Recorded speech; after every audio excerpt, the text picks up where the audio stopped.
Hey everybody, welcome back to my channel. This is Ebby with Ebby Reviews. And this is going to be, new show alert. New show alert. This is going to be my review and recap for the very first episode of the T.S. Madison Experience. Now, I'm going to preface this before I even start this shit and say I'm a huge fan of the T.S. I have been a huge fan of the T.S. for a good little while now. I love her. I may not agree with everything that she says sometimes, but as a person, I love her. You hear me? I'll fight you over T.S. Madison. So I am so excited for her. I'm proud of her to get the show on WeTV. I can't wait to see what it's about and what's going to happen. Let's get into it, shall we?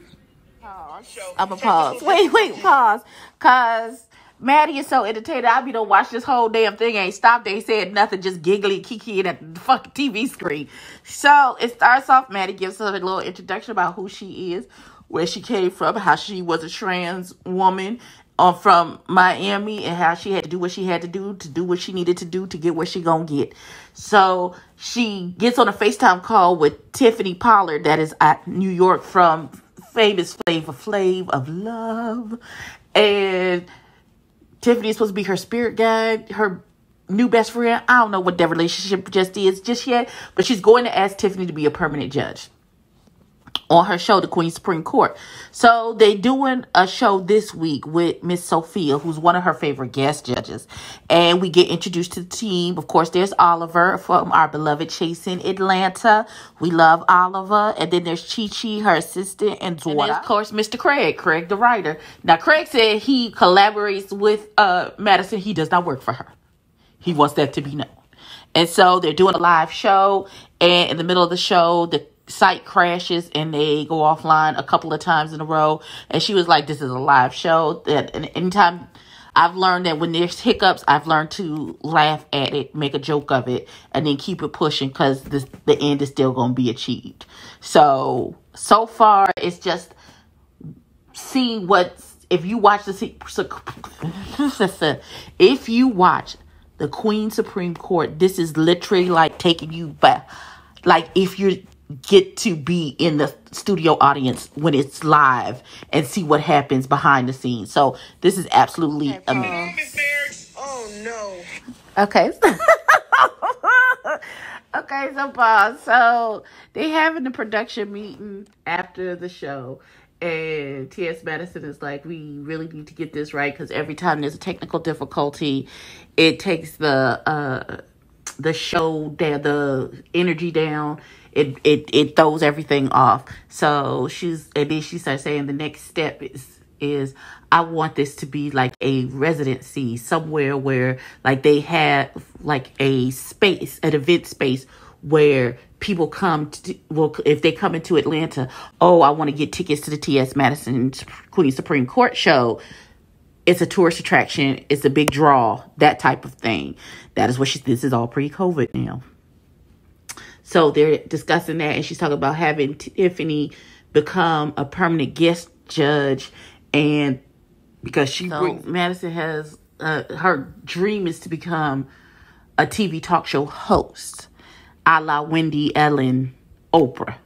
So this is her first step into building her audience to take with her to TV. And I am absolutely here for it. Did I say that we got to introduce this? Let me tell you who this beautiful human being is. This is Miss Mary. This is T.S. Madison's mama. I heard she burns in the kitchen. I've seen some of the plates. It always makes me hungry. But she is a wonderful woman. I've seen how much she loves Madison and how she pretty much mamas everybody. She reminds me of my mama. She tends to collect people because she got a big old heart and she loves everyone. So, not everybody, because if you mess with Madison, she'll cut your throat. As my mama would do for me. Okay. Like losing a child. So you felt that your son died. I birthed the...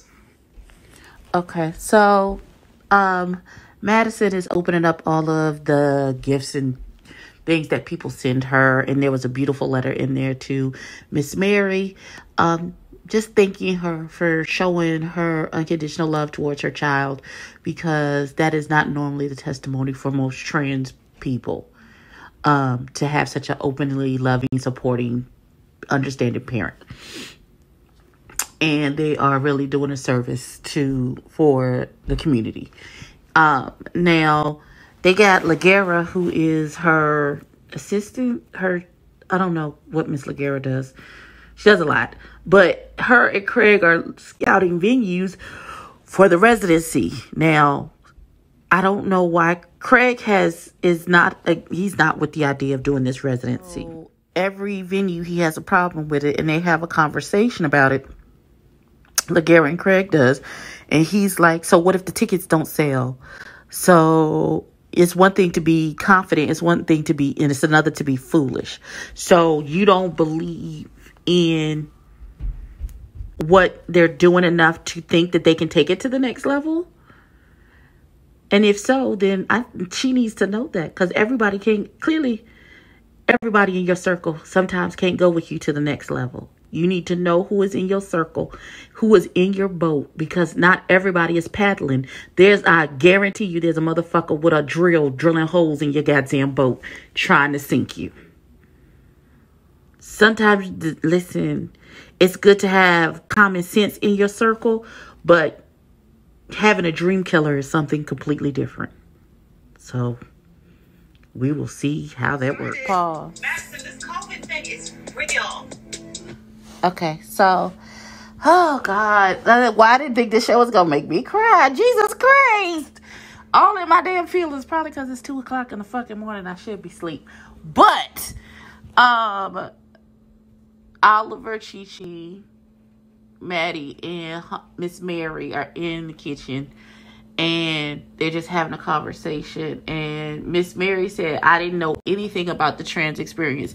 Any and everything that I know about the trans experience, I've learned through you.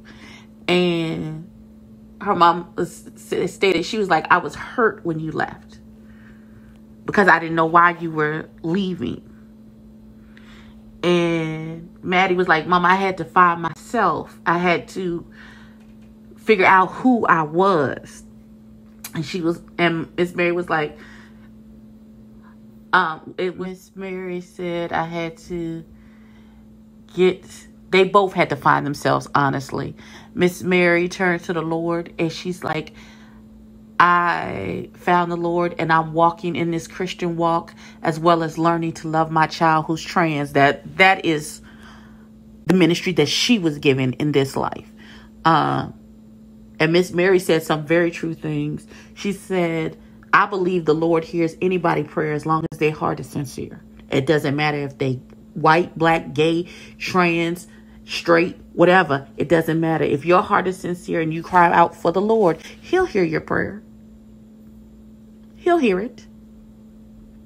Child, they got me in here in my fifis, child. In my fifis.